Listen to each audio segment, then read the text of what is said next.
Here's a 2018 Toyota Sienna with 444,000 miles on it. This one has lien codes on both banks. I work on a lot of Toyotas here, and I have to say my least favorite thing to diagnose is a lien code. But I'm sure you don't like it either, so let's see if my system for doing so helps you.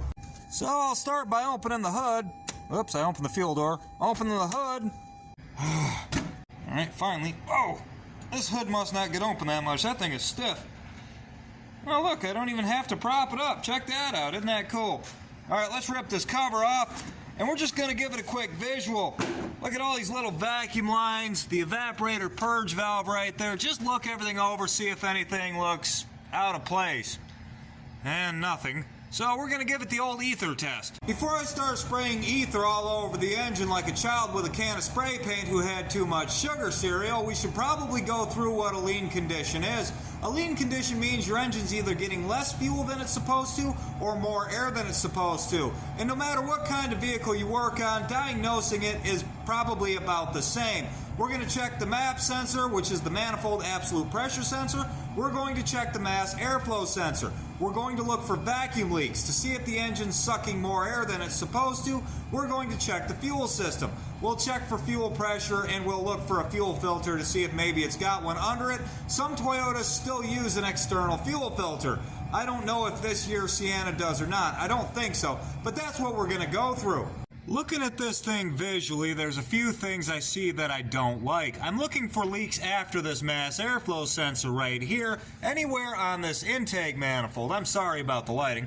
But what I'm noticing here is that hose right there doesn't seem to be flat. Let me see if I can prop this flashlight up someplace. It doesn't appear to be tight in there.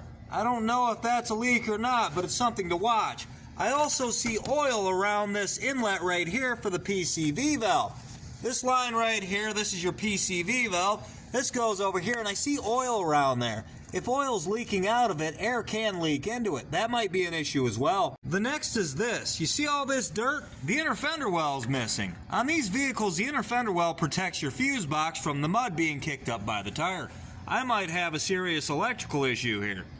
That's not good. Now, the reason I'm checking for vacuum leaks or fuel system problems first is because whatever the issue is, it's affecting both sides. If it were one side or the other, I would be more suspicious of the sensors in the exhaust, which in some cases are O2 sensors. In this case, they're air-fuel equivalency sensors, which do everything an O2 sensor does, but are not O2 sensors. Anyway, I'm looking for things that affect both banks, so I'm starting with a vacuum leak, and I'll move on from there. Now, when I say ether, I'm talking about starting fluid, and when I say give it the ether test, I mean with the engine running, I spray that starting fluid at the ends of all the hoses attached to the intake manifold, at any hoses that look a little bit weird or damaged, at the joint between the intake manifold and the cylinder head. If the engine revs up, or if the RPMs change at all, even if it chugs down a little bit, that could mean there's a vacuum leak right there. That works because ether's so volatile. If your engine sucks even a little bit up, it changes the engine RPMs because it's way more flammable than the fuel your engine's already burning.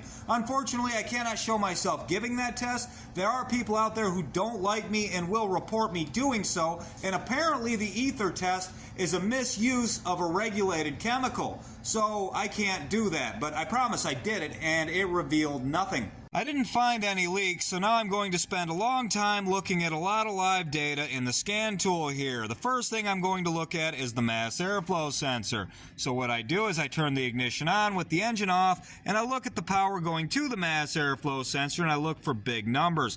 If I see big numbers, that's a dead giveaway. There are none here, though. I started up, and yeah, they kind of climb up there around 6 or 7, but we're at 1,000 RPMs. As the RPMs come down, it drops below 5, and it should hover around 3 when it's idling. Now I'm going to go through a lot of live data, mainly with the air-fuel equivalency sensors. Those are the upstream O2 sensors. Maybe I can find something weird there. There's a possibility with 444,000 miles on it. They could both be bad. I'm not sure, but they're very expensive and I can't just throw parts at it. It might be a fuel pump too, and that thing's $800. I really don't want to throw one of those at it unless it needs it. So I'm going to be browsing this data for quite a while. If I find anything cool, I'll show you. These things have an enormous amount of data for the air fuel equivalency sensors. That's why I'm not showing you all of the diagnostics. I've got to compare this information and loads more with all the same information on bank 1, which is way up here. And that would just make the video take forever. So after watching the air fuel equivalency sensors work for like 20 minutes, I decided there's probably nothing wrong with them and there's no need to probe them. I pulled the mass airflow sensor out and cleaned it up just to make sure it was clean, but I don't think there's anything wrong with that anyway. I moved on to the evaporator vent solenoid. You can have a vacuum leak there, and I just tried to toggle it with the scan tool. Now I should hear an audible click. Nothing. No noise at all. But check this out.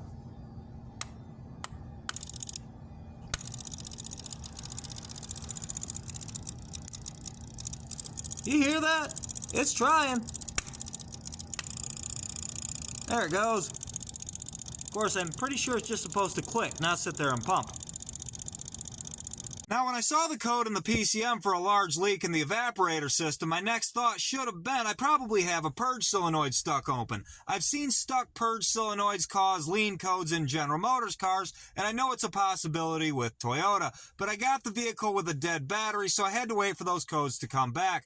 I promise it really wasn't as apparent from the beginning as it is now, but I'm pretty sure I found the problem. I won't be able to even order one of those solenoids until tomorrow, and who knows when I'm going to get it. But I will make another video if that turns out not to be the issue. Also, when I replace this purge solenoid, I will make a video explaining how it causes a lean code when it fails.